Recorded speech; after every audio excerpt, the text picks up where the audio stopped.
Doctor ফিরল এসছি আপনাদের সামনে। ওয়ার্ল্ড কিডনি ডেটা আমরা অনেক বছর ধরেই পালন করছি এবং এটা আমরা টিপিক্যালি পালন করি সেকেন্ড থার্সডে অফ মার্চ। এটা আমরা পালন করতে শুরু করলাম কি জন্য?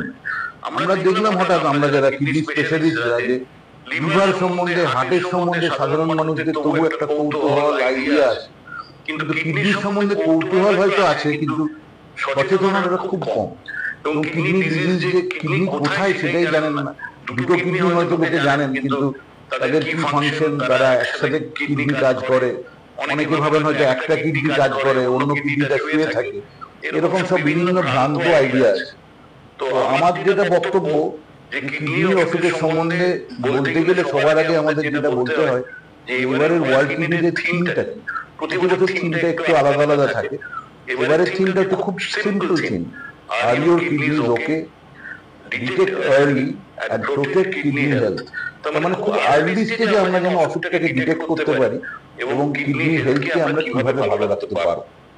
তবে আমি সবার আগে চলে আসবো যে প্রশ্নটা করলেন অঙ্কিতা, একটি ছোট্ট বাচ্চা মেয়ে, সে তার মায়ের কাছে যে আকুল হয়ে জানতে চাইছে যে তার কিডনির অসুখ হয়েছে এবং সেই অসুখটাকে আমরা কিওর করতে পারবো।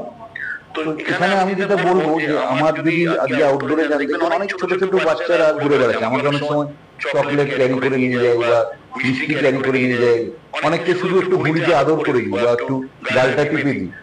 এটা হচ্ছে কিন্তু শুধু দেখাবার জন্য যে সে তুমিও একজন নর্মাল মানুষ, তুমি একটি নর্মাল অ্যাক্টিভিটি লিড করবে। এবং কিডনির অসুখে আমাদের যেটা বলার উদ্দেশ্য যে আমরা আর্লি স্টেজে ডায়াগনোসিস করলে তো কিওর করতেই পারবো, কিন্তু যদি পরের দিকেও আসে আমি তাকে how to live with kidney disease এটা শেখাবো, যে কি কি জিনিসগুলো অবলম্বন করলে বা কি কি জিনিসগুলো মেনে চললে তার কিডনি ডিজিজের প্রোগ্রেসটা স্লো করে দিতে পারবো, অথবা যে সিমটমস গুলো সেগুলো যেন ডিসঅ্যাপিয়ার করে দেয়, মানে তার জন্য কোনো কষ্ট না হয়। আলটিমেটলি উদ্দেশ্যটা তাই, যদি আমি কিওর করতে নাও পারি।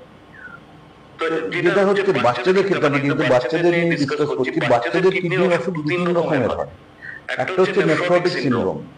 নেফ্রোটিক সিনড্রোমটা কিন্তু বেশিরভাগ ক্ষেত্রে আসে বাচ্চা একদম ফুলে গেছে, পেচ্ছাপ কমে গেছে, শ্বাসকষ্ট হচ্ছে, অসুবিধা হচ্ছে।